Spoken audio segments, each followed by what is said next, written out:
Football বিশ্বকাপ শুরুর আগেই ইরানের অংশগ্রহণ নিয়ে তৈরি হয় চরম অনিশ্চয়তা। সব শঙ্কা কাটিয়ে ইরানিরা বিশ্বকাপে অংশ নিয়েছে, তবে চরম ভোগান্তির মধ্য দিয়ে যেতে হয়েছে মধ্যপ্রাচ্যের এই দলকে। আজ মিশরের বিপক্ষে ম্যাচ শেষে ক্ষোভ উগরে দিলেন ইরানের কোচ আমির গালেনি। যুক্তরাষ্ট্র ইসরায়েলের সঙ্গে ইরানের যুদ্ধ শুরু হয়েছে এবছর 28 ফেব্রুয়ারি। 4 মাস ধরে চলমান যুদ্ধে বিশ্বকাপ অংশ নেওয়ার পরও মাঠের বাইরে নানা সমস্যায় পড়েছে ইরান। এমনকি দলটির মূল অনুশীলন ক্যাম্প যুক্তরাষ্ট্রের বদলে নেওয়া হয় মেক্সিকোতে।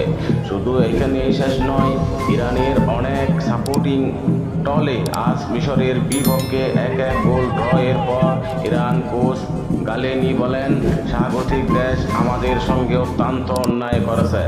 আমি ফিফার প্রতি আহ্বান জানাই, ভবিষ্যতে বিশ্বকাপগুলো যেন কোনো স্বাগতিক দেশ কোনো দল বা খেলোয়াড়ের সঙ্গে এমন আচরণ না হয়। যুক্তরাষ্ট্র থেকে ভেন্যু বদলে ম্যাচ হওয়ার কথা থাকলেও তা আর হয়নি। শেষ পর্যন্ত যুক্তরাষ্ট্রের লস অ্যাঞ্জেলেসে 2 ম্যাচ ও সিয়াটলে 1 ম্যাচ খেলেছে গালেনির দল। তবে টুর্নামেন্ট শুরুর আগে কথা ছিল প্রতিটি ম্যাচের 2 দিন আগে যুক্তরাষ্ট্রে যাবে ইরান। ম্যাচের পরের দিন মেক্সিকো ফিরবে, কিন্তু পরে সিদ্ধান্ত বদলায় ফিফা।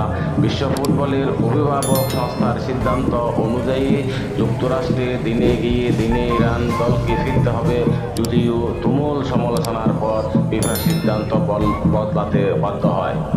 গালেনির মতে ভ্রমণ নিয়ে যুক্তরাষ্ট্রের এমন নীতি মানসিকভাবেও বেকায়দায় ফেলেছে ইরান ফুটবল দলকে। আজ মিশরের বিপক্ষে ড্র এর পর ইরান কোচ বলেন, আয়োজক দেশ যদি আমাদের 2 সপ্তাহ আগে সেখানে পৌঁছানোর অনুমতি দিত, তাতে আমরা আরও ভালোভাবে প্রস্তুতি নিতে পারতাম, শারীরিক মানসিক দুই দিক থেকেই ভালো পারতাম। তবে তারা আমাদের ন্যায্য সুযোগ থেকে বঞ্চিত করেছে। আগে মনে হতো আমরা সম্পূর্ণ নিপীড়িত দল, কিন্তু এই 3 ম্যাচের পর মনে হচ্ছে আমরা শুধু নিপীড়িতই নয়, দুর্ভাগা আমাদের কিছু সরছে না। নিউজিল্যান্ড, বেলজিয়াম, মিশর এই 3 দলের বিপক্ষে ড্র করেছে ইরান, যেখানে নিউজিল্যান্ডের বিপক্ষে 2 দফা পিছিয়ে থেকে 2-2 গোলে ড্র করেছে ইরান। আর বেলজিয়াম বিপক্ষে একটা গোল বাতিল হলেও শেষ পর্যন্ত ইরান বেলজিয়াম ম্যাচ গোলশূন্য ড্র হয়েছে। সিয়াটলে মিশরকে রুখে দিল ইরান, এমনকি জি গ্রুপের তৃতীয় দল হয়েও 32-এ যাওয়ার সম্ভাবনা রয়েছে ইরানের। এত ঝামেলার মধ্যেও শিষ্যদের পারফরম্যান্স নিয়ে গর্বিত ইরান। কোচ গালেনি মিশরের বিপক্ষে ড্র এর পর সংবাদ সম্মেলনে তিনি বলেন, আমি দলকে নিয়ে গর্বিত। এই তরুণরা, এই খেলোয়াড়রা যা করেছে তা ইতিহাসে লেখা থাকার মতো। এসব সমস্যার পরও আমরা ভালো খেলতে পেরেছি। পুরো বিশ্ব ইরান দলকে নিয়ে গর্বিত। SM Shamim, premier sports, sport desk.